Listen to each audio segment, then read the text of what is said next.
Welcome. Today, we will explore a fundamental question in contract law. What renders an agreement unenforceable? We shall examine agreements that are defective from inception, and those whose validity is conditional upon a future event. We conclude our study of Unit 2 by addressing some of the most challenging concepts, uncertain and wagering agreements, contingent contracts, and the crucial distinction between void and voidable status. Our analysis will navigate key statutory provisions, Section 29 concerning uncertain agreements, Section 30 on wagers, and Sections 31 to 36 governing contingent contracts. We will conclude with the foundational definitions in Section 2 and several critical statutory updates. We commence with agreements that are void ab initio, that is, void from the very beginning. The first ground for such invalidity is uncertainty, as governed by Section 29. The black-letter law on this subject is found in Section 29. The statutory text is direct and absolute. Section 29, agreements void for uncertainty. Agreements, the meaning of which is not certain or capable of being made certain, are void. The legal principle underpinning Section 29 is consensus ad idem, a genuine meaning of the minds. Without this, a court has no objective basis to enforce the parties' intentions. For instance, an agreement where A agrees to sell B 100 tons of oil fails this test. The type of oil is an essential term, and its absence creates an incurable uncertainty, rendering the agreement void. This principle was decisively applied in the case of Courtney and Fairbairn Limited versus Tolani Brothers Hotels Limited, 1975. The facts involved an agreement to employ a builder, with the price to be negotiated later. The court established a critical ratio. An agreement to agree is not a concluded contract. It is merely a promise to negotiate in the future. The decision was clear. The agreement was void for uncertainty. The law also refuses to enforce agreements based on pure chance. This brings us to Section 30, which addresses wagering agreements. Section 30. Agreements by way of wager, void. Agreements by way of wager are void, and no suit shall be brought for recovering anything alleged to be won on any wager. The legal consequence is absolute. Courts will not entertain suits to recover winnings from a bet. The judicial reasoning for this refusal is captured in the legal maxim ex turpi causa non oritur actio. This translates to, no action arises from a disgraceful cause. By classifying wagers as unenforceable, the law maintains that its machinery should not be used to settle claims arising from such activities. However, a crucial distinction was drawn in Gerulal Parekh versus Mahadev Das, 1959. The facts concerned a partnership agreement to enter into wagering contracts and share the profits and losses. The Supreme Court established a subtle but vital ratio. An agreement by way of wager is void, but it is not illegal or forbidden by law. Therefore, a collateral agreement, such as a partnership to conduct wagering, is not tainted by the principal agreement's void status. The decision held that the suit for recovery of a partner's share was valid. Having examined agreements that are void for uncertainty or being a wager, we now turn to a category of agreements that are valid, yet their enforceability is postponed. These are contingent contracts, governed by Sections 31 to 36. Section 31 provides the statutory definition. Section 31. Contingent contract defined. A contract to do or not to do something if some event collateral to such contract does or does not happen. A contingent contract is, in essence, a wait-and-see agreement. Its performance is dependent on a collateral event, an event which is ancillary to the contract itself. The archetypical example is a contract of insurance. An insurer's promise to indemnify is contingent upon the uncertain future event of a loss, such as a fire. The contract is valid from its inception, but the duty to perform is triggered only by the contingency. The rules of enforcement are strict.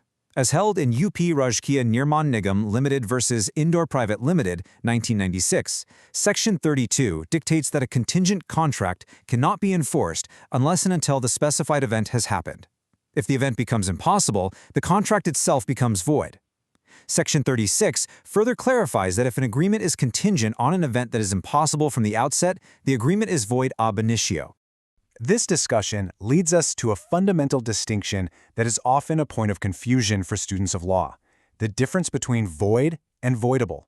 Understanding their distinct legal consequences, as defined in Section 2, is paramount. Let us compare the two.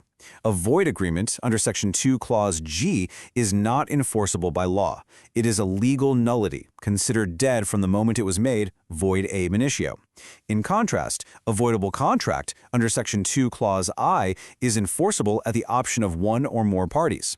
It is a valid contract that contains a flaw, giving the aggrieved party the power to either affirm it or cancel it.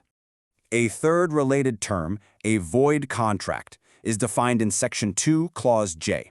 It states, a contract which ceases to be enforceable by law becomes void when it ceases to be enforceable.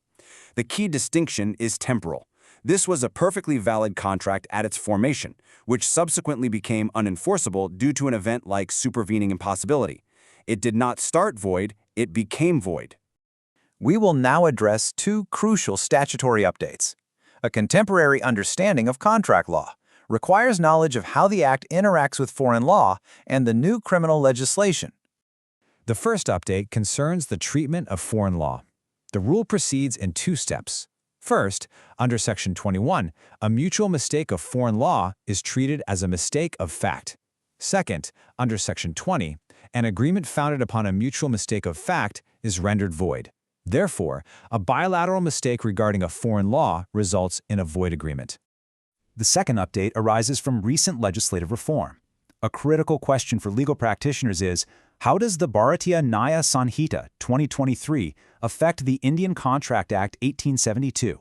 The answer lies in a principle of statutory interpretation. Section 15 of the Contract Act defines coercion with reference to acts forbidden by the Indian Penal Code.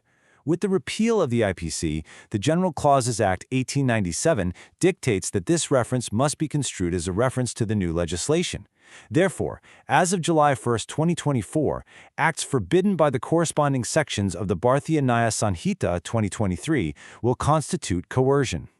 To consolidate these principles for practical application, particularly in an examination context, we will now synthesize the concepts into a logical decision-making flowchart. To determine an agreement's status, apply this sequence of questions. 1. Is the agreement vague or uncertain under Section 29? If yes, it is void. 2. Is it a wager under Section 30? If yes, it is void. 3. Is it dependent on a future event per Section 31? If yes, it is a valid contingent contract. 4. However, is that contingent event impossible under Section 36? If yes, it is void.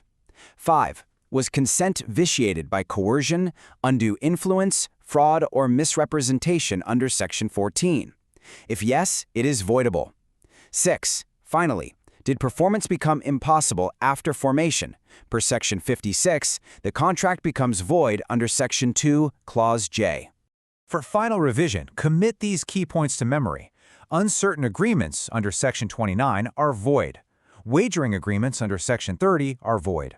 Contingent contracts under Section 31 are valid, but their enforcement is conditional. A contract is voidable under Section 2, Clause I, when consent is vitiated, giving the victim a choice. Remember the two critical updates. The reference to the IPC in Section 15 is now read as BNS 2023, and a mutual mistake of foreign law renders an agreement void. This concludes our detailed examination of Unit 2. A firm grasp of these principles is essential for your continued study of the Indian Contract Act. I wish you the best in your preparation.